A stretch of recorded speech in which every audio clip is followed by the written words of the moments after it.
என் வாழ்க்கையில் முதலாக இன்று நான் தவறான முடிவை எடுத்துவிட்டேன். எனது உயிர் பிரிவதைப் போல் இருக்கிறது, ஆனால் முழுமையாக போகவில்லை.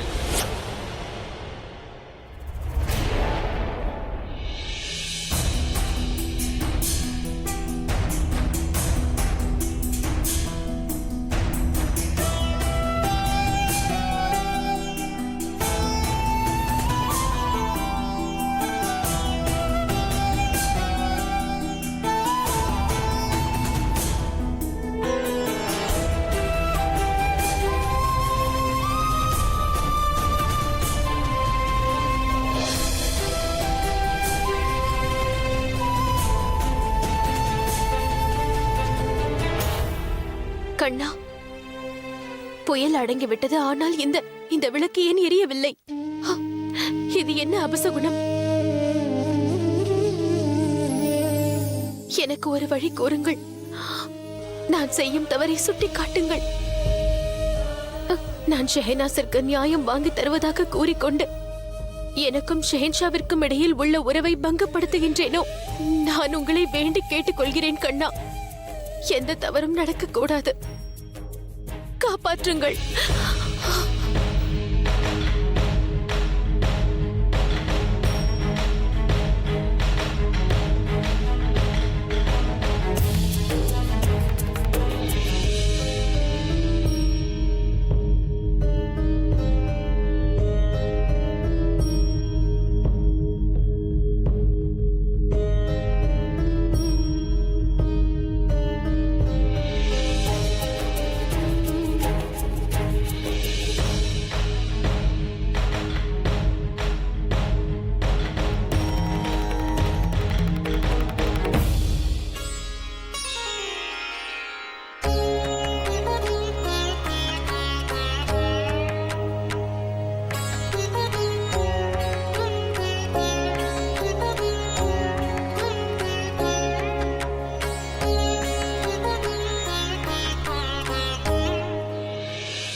வணக்கம் ஷெஹன்ஷா. பிரசாதம்.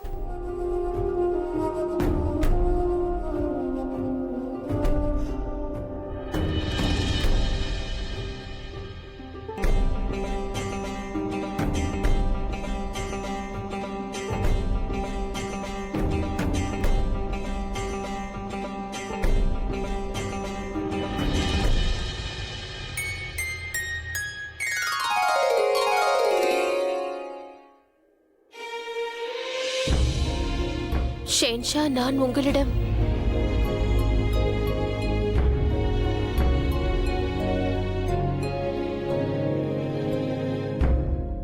ஆதாப் ஷெஹன்ஷா.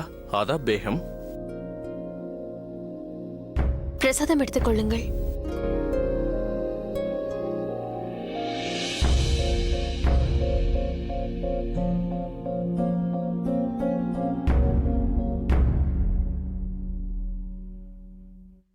கூறுங்கள். நேரம் நெருங்கிவிட்டது ஷெஹன்ஷா. தோழர்முல் அவர்களுக்கு தண்டனை நிறைவேற்ற வேண்டிய ஏற்பாடுகள் முடிந்துவிட்டது.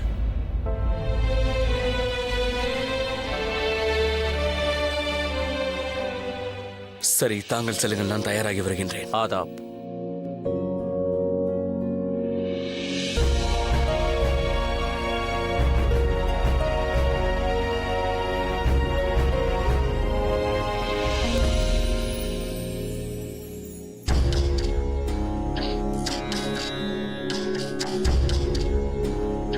தோழர்மல் அவர்களே, தங்களுடைய நெருங்கிய நண்பர் ஷெஹன்ஷா உங்களை தண்டிக்கும் போது அவரின் மனம் வேதனைப்படும். ஆனால் நீங்கள் செய்த குற்றமானது மன்னிக்க முடியாத குற்றம் என்பேன்.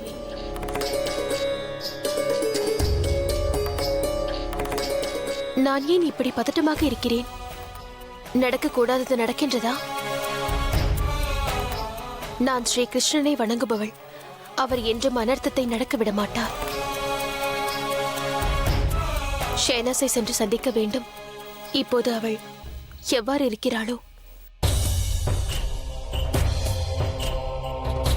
பிரமாதம். ஜலாலுடைய இன்னொரு தூணும் விழுந்து விட்டது. ஜலாலுக்கும் ஜோதாவுக்கும் இடையில் வாக்குவாதம் வளர்ந்து அது மிகப்பெரிய புயலாக மாறிக்கொண்டிருக்கிறது. இன்னும் இதே போன்று தொடர்ந்து இன்னும் ஜலாலுடைய வேறு சில முக்கியமானவர்கள் மீதும் புகார்கள் எழுந்துவிட்டால் ஜலாலுக்கு துணையாக நிற்க யாரும் இருக்க மாட்டார்கள். பிறகு ஜலால் விரும்பவில்லை என்றாலும் என்னிடம்தான் வர வேண்டும். அதன் பிறகு நான் எவ்வாறு நினைக்கின்றேனோ அதே போன்றுதான் நடக்கும். என்னவாயிற்றாதகம், உனக்கு மகிழ்ச்சி இல்லையா? மகிழ்ச்சிதான் தாயே. இருப்பினும் இதன் இன்னொரு பக்கத்தை பற்றி யோசிக்கிறேன். நிகார்தான் அவருடைய தங்கை என்று தெரிந்துவிட்டால் பிறகு என்னாகும்? ஜலாலும் நிகாரும் ஒன்றாகிவிட்டால் அதன் பிறகு என்னாகும்? அதோடு இவ்வளவு காலம் ஜாந்து பேகத்தை கைது செய்து வைத்திருந்தது தாங்கள்தான் என்று தெரிந்தால் என்னாகும்? பதில் கூறுங்கள் தாயே. பயப்படாதே அதகம். இவ்வளவு காலமாக இது யாருக்கும் தெரியவில்லை. இனியும் இது யாருக்கும் தெரிய வாய்ப்பில்லை. சாந்த் பேகமை அடைத்து வைத்திருப்பது நான் தான் என்று நிகாருக்கு கூட சந்தேகம் வராது. அவள் அதற்கு காரணம் ஜலால் தான் என்று இன்று வரை நினைத்துக் கொண்டிருக்கிறாள். மிக விரைவிலேயே மகா சூச்சக்கின் படைகள் ஆக்ராவிற்கு வர இருக்கிறது.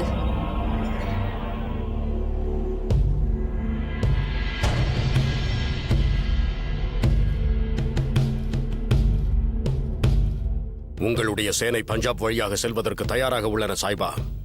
5 வகையான தங்களது படைகள் முகலாயர்களுடைய ரத்தத்தை குடிக்க காத்துக் கொண்டிருக்கின்றன.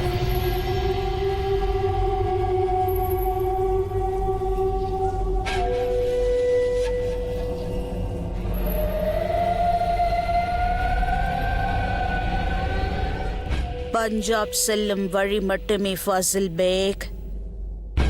நமது இலக்கு ஆக்ரா.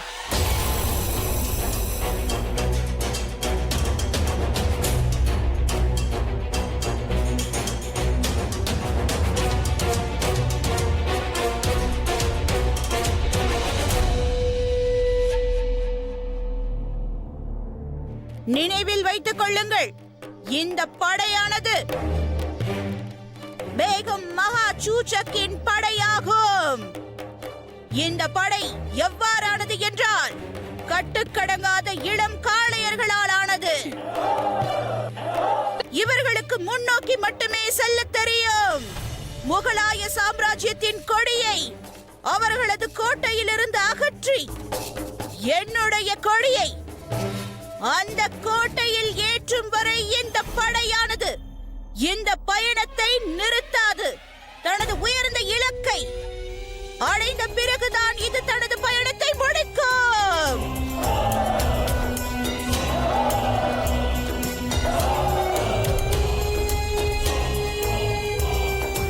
நமது வழியை இடைமறிக்க நினைக்கும் அனைவரையும் நமது பாதையில் இருந்து அகற்ற வேண்டும்.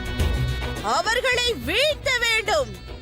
அனைவரும் போருக்கு புறப்பட தயாராகுங்கள்.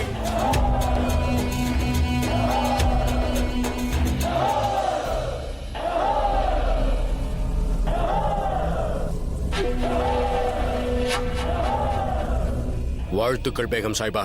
இன்று உலகத்தில் உள்ள பெரும் படைகளை மண்ணோடு மண்ணாக்கும் அற்புத வீரர்கள் கொண்ட படை இப்பொழுது உங்களிடம். நினைவில் வைத்துக்கொள் ஃபாசில் பேக், படையில் இருக்கும் ஒவ்வொரு சிப்பாய்க்கும் போரில் வெல்ல வேண்டும் என்ற லட்சியம் மட்டுமே இருக்க வேண்டும். ஒருவேளை அவர்கள் இந்த போரில் தோற்றுவிட்டால் அவர்கள் அனைவருக்கும் வாழ்வில் மறக்க முடியாத மரண வலியை நாம் கொடுக்க வேண்டும். நிச்சயமாக இந்துஸ்தானத்தின் மகாராணி, செய்கின்றேன். தொடர்மல் அவர்களே, தைரியத்தை இழக்காதீர்கள். குதா மீது நம்பிக்கை வையுங்கள். அவர் கருணை உள்ளம் கொண்டவர். அவர் நல்லவர்களை என்றுமே தண்டிக்க மாட்டார். நான் தங்களுக்காக குதாவிடம் பிரார்த்தனை செய்கிறேன். எனக்கும் எனது ஈஸ்வரன் மீது முழு நம்பிக்கை உள்ளது ஷகிரா. இதை அவர் எனது தலையெழுத்தில் எழுதியுள்ளார். அனுபவித்தே ஆக வேண்டும். என்னுடைய உயிர் பிரிந்தாலும் சரி, ஆனால் ஷேனாஸுடைய உண்மை ரூபம் தெரிந்தாக வேண்டும்.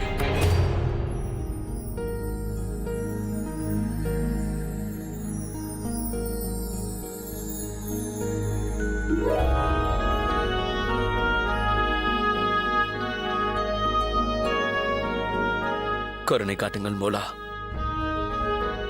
இந்த உலகத்தை ரட்சிப்பவரே, இன்று ஏன் என் இதயம் நான் எடுத்த முடிவை மறுக்கின்றது? என்ன நடக்கிறதோ அது தவறாக நடக்கிறது என்று ஏன் என் மனதில் ஒரு உணர்வு தோன்றிக் கொண்டே இருக்கின்றது? இன்று தோடர்மல் அவர்கள் உயிர் பிரிய இருக்கிறது. ஆனால் அந்த தீர்ப்பை வழங்குவதற்கு முன்பு நான் இதுவரை இது போன்று அனுபவித்ததில்லையே. ஆனால் இம்முறை எதற்காக என் மனம் இவ்வளவு துடித்துடிக்கிறது என்று தெரியவில்லை. நான் தவறான முடிவை எடுத்து விட்டேனா என்பது எனக்கே தெரியவில்லை. என்னை காப்பவரே, எனக்கு நல்வழியை காட்டுங்கள். ஒரு பாட்ஷா தவறான முடிவை எடுத்துவிடப் போகிறான், என்னை காப்பாற்றுங்கள். நான் பாட்ஷாவாக இருக்கும்போது 100 குற்றவாளிகளை கூட தப்பிக்க விட்டு விடலாம். ஆனால் ஒரு நிரபராதி தண்டிக்கப்படக்கூடாது. என்னை காப்பாற்று. என்னுடைய இதயத்தை அமைதிப்படுத்து. எனக்கு உதவி செய் இறைவா, உதவி செய்.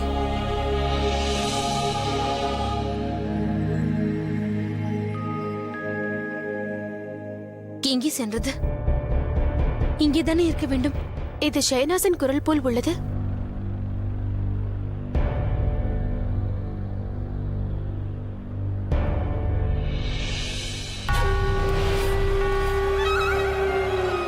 ஷேனாஸ், உணவை உண்பாயாக. இங்கிருந்து செல். எனக்கு இப்பொழுது உணவு வேண்டாம். ஜோதா பேகத்தை தவிர நான் யாரிடமும் பேச மாட்டேன். இங்கிருந்து சென்று விடு. ஜோதா பேகம் உன்னிடம் வந்து விடுவார். நீ உணவை உண். காலையிலிருந்து எதுவுமே உண்ணவில்லை. எனக்கு பசி எடுக்கும் பொழுது உண்கின்றேன். இப்பொழுது இங்கிருந்து செல். முட்டாள்கள். 2 நிமிடம் கூட தனியாக இருக்க முடியவில்லை. எப்பொழுது பார்த்தாலும் என்னை ஒரு பித்து பிடித்தவள் போல் நடிக்க வைக்கிறார்கள்.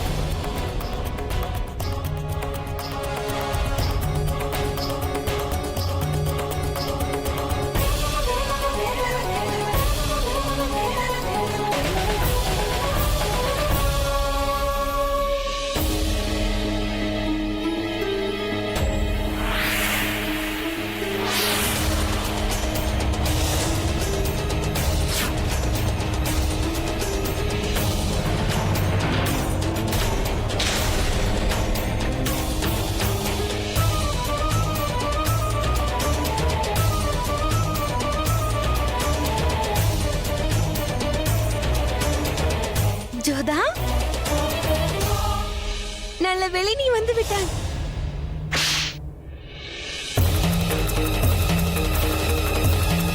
என்னை ஏன் அடிக்கிறாய் ஜோதா?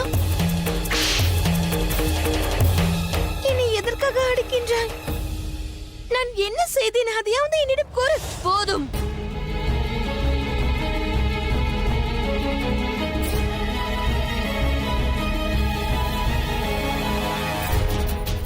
என்ன நினைக்கின்றாய்? நீ என்னை அடித்துக் கொண்டே இருப்பாய், நான் அதை சகித்துக் கொண்டிருப்பேன் என்றா? என்னை பைத்தியம் என்று நினைத்தாயா? மனநிலை சரியில்லாதவள் என்று புரிந்து கொண்டேன். யார் நீ? நான் யார் என்று உனக்கு தெரிந்து விட்டதால் இனி உண்மை மறைத்து லாபமில்லை. கேட்டுக்கொள். என் பெயர் நிகார். பிறகு நீ மிகப்பெரிய முட்டாள். போதும்.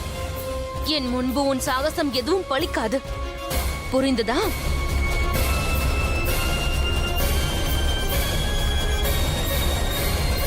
நீ மனநிலை சரியில்லாதவள் என்று புரிந்து கொண்டேன். இப்பொழுது பிரச்சனை என்னவென்றால், யார் நீ? இதை அனைத்தையும் ஏன் செய்கிறாய்? நான் இதை எதற்காக செய்கிறேன் என்றால், என்னுடைய கௌரவத்தை நிலைநாட்டுவதற்காக செய்கிறேன். முகலாய ராஜ்யத்தில் முதல் மகாராணியாகி அனைத்தையும் ஆள நினைத்தேன். நான் சாந்த் பேகத்தின் மகள் நிகார். மறைந்த மாபெரும் ஷெஹன்ஷா ஹுமாயூன் அவர்களின் மகள் நிகார். ஜலாலுடைய அக்கா. அந்த ஜலால் என்னுடைய வாழ்க்கையையும் என் தாயின் வாழ்க்கையையும் சீரழித்து விட்டான். என் தாயை சிறைச்சாலையில் அடைத்து விட்டான். அவன் தன்னுடைய மகளை கூட அடையாளம் காண முடியாத அளவிற்கு என் தாயின் மனநிலையை கெடுத்து விட்டான். இந்த ராஜ்யம் பிரிக்கப்படக்கூடாது என்று ஜலால் நினைத்துக் கொண்டிருக்கிறான். நீ சாந்த் பேகத்தின் மகளா? ஷெஹன்ஷாவின் அக்காவா? நிகார், நீ தவறாக புரிந்து கொண்டிருக்கிறாய். ஷெஹன்ஷா எந்த பெண்ணிற்கும் அநியாயத்தை இழைக்க மாட்டார். அவரும் சாந்த் பேகத்தை தேடிக்கொண்டுதான் இருக்கிறார். நீ அவருடைய மூத்த சகோதரி என்றும் கூட அவருக்கு தெரியாது.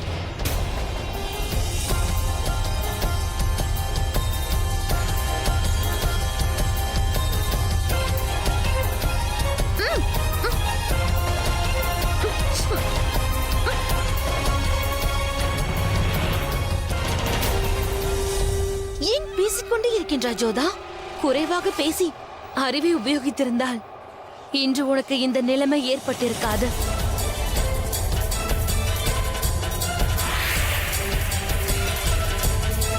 அதிர்ந்து விட்டாயா?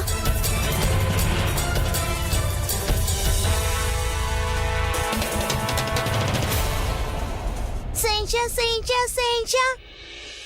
என்னவாயிற்று இளவரசே, ஏன் அழுகிறீர்கள்? ஷேனாஸ் என்ன செய்திருக்கிறாள் என்று பாருங்கள் சேஞ்சா. என்னுடைய பாட்ஷா மற்றும் பேகத்தின் தலையை வெட்டி விட்டான். கவலைப்படாதீர்கள், உங்களுக்கு புது பொம்மை வாங்கி தருகிறேன். இல்லை, எனக்கு இதுதான் மிகவும் பிடிக்கும். நீங்கள் சேனாஷிற்கு தண்டனை அளியுங்கள். அவள் என்னுடைய ஜலாலுதீன் முகமது மற்றும் சின்னம்மா அவர்களின் தலைகளை வெட்டி விட்டாய்.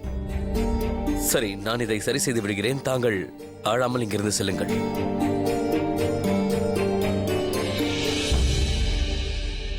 இது என்ன விளையாட்டு புரியவில்லையே.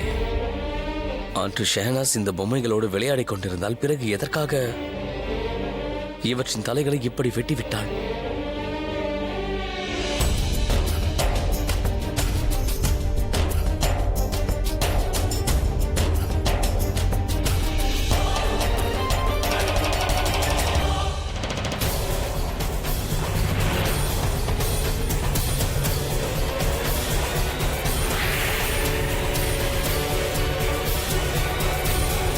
ஷெஹனாஸ், ஜோதா பேகத்தை இப்படி கட்டி போடுவாயா? அருகே வராதே ஜலால். வந்தால் நீ மிகவும் நேசிக்கும் பேகம் உனக்கு இல்லாமல் போய்விடுவார்.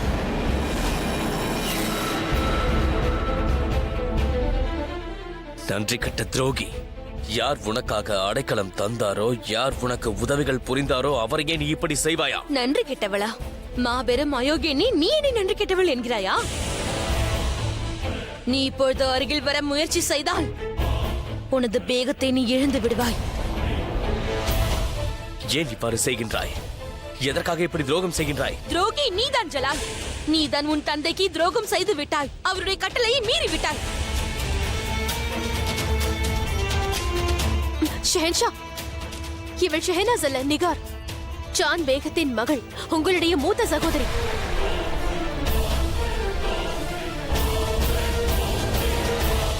நீங்கள் சாந்த் பேகத்தை அடைத்து வைத்திருப்பதாக இவள் நினைக்கின்றாள். அதனால் தான் இங்கே பழி வாங்குவதற்காக வந்திருக்கிறாள். ஆச்சரியப்படுவதற்கு அவசியமில்லை ஜலால். உன் பேகம் கூறிக்கொண்டிருப்பது உண்மைதான். நான் நிகார், சாந்த் பேகத்தின் மகள். இந்த அரியணைக்கு உரிமையானவள்.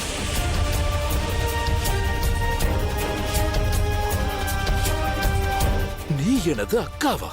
துரதிருஷ்டவசமாக நான் உன்னுடைய சகோதரியாவேன். என் தாயை சென்றடையும் வழியில் உள்ள அடையாளங்களை நீக்கியவன் நீதானே. ஆனால் அல்லாஹ் பாதங்கள் சேர்ந்த பாஷா உமாயுன், சாந்த் பேகத்தின் மகள். அதாவது என்னை உன்னால் அழிக்க முடியவில்லை. என் தாயின் இருப்பிடத்தை நான் அறிந்து விட்டேன். விரைவில் நான் அவரை அங்கிருந்து விடுவித்து விடுவேன். அதன் பிறகு உன்னை இந்த உலகத்தை விட்டு. ஆனால் சாந்த் பேகம் எங்கே இருக்கிறார் என்பது எனக்கே தெரியாது. நானும் அவரை தேடிக்கொண்டுதான் இருக்கிறேன். பொய் உரைக்கின்றாய். நீ பொய் கூறுகிறாய்.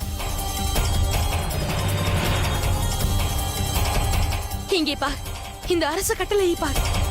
அந்த மாபெரும் பாட்ஷா ஹுமாயூன் அவர்கள் எழுதிய கட்டளை. இந்த பத்திரத்தில் ராஜ உரிமை எனக்குதான் என்று எழுதியிருக்கிறது, உனக்கல்ல. இதை உன்னிடமிருந்து பறித்துவிடக் கூடாது என்பதற்காகத்தான் என் தாயை கைது செய்து வைத்திருக்கிறாய்.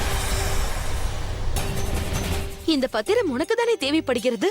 ஆனால் துரதிருஷ்டவசமாக எனக்கு கிடைத்து விட்டது. ஆனால் எனக்கு இந்த விஷயங்களை பற்றி எதுவும் தெரியாது. அது மட்டுமல்ல, நீ என் சகோதரி என்பதே எனக்கு தெரியாது. இது அனைத்தும் பொய். அனைத்தும் தெரிந்து மற்றவர்களுக்கு தெரிந்துவிடக் கூடாது என்று கூறுகிறாய். உனக்கு நான் யார் என்று தெரியாமல் இருந்திருந்தால் நீ என் தாயை எப்பொழுதோ இந்த பத்திரத்திற்காக கொலை செய்திருப்பாய் ஜலால். இவ்வளவு காலம் என் அப்பாவி தாயை அடைத்து வைத்திருப்பது போல் என்னையும் அடைத்து வைத்திருந்திருப்பாய் ஜலால். அன்று விஷயத்திலிருந்து தப்பித்து விட்டாய். ஆனால் எவ்வளவு காலம் தப்பிப்பாய்? போரில் விரைவில் நீ என் கையில் இறக்கப் போகிறாய். நான் இங்கு தஞ்சம் புகுவதற்கு வரவில்லை. உன்னை கொல்வதற்காகத்தான் நான் இங்கு வந்தேன். எனக்கும் என் தாய்க்கும் உரிமை உள்ள அனைத்து விஷயங்களையும் நான் அடைந்தே தீருவேன். உன்னை நான் அழித்து விடுவேன் ஜலால். உங்களுக்கு ஒன்றுமில்லையே? இல்லை, ஒன்றுமில்லை. நான் அவளை விடப் போவதில்லை. அவளை கொன்று தீருவேன். வேண்டாம் ஷெஹன்ஷா, நீங்கள் அவ்வாறு செய்யக்கூடாது. ஷெஹனாஸ் தவறாக புரிந்து கொண்டிருந்தாலும் அவள் உங்கள் மூத்த சகோதரி. நீங்கள் அவளை கொல்லக்கூடாது. என்னை பற்றி கவலைப்படாதீர்கள். உங்களை எதிரியாக நினைத்து ஏதாவது பெரிய முடிவெடுப்பதற்குள் அதை சென்று தடுங்கள். விரைவாக செல்லுங்கள்.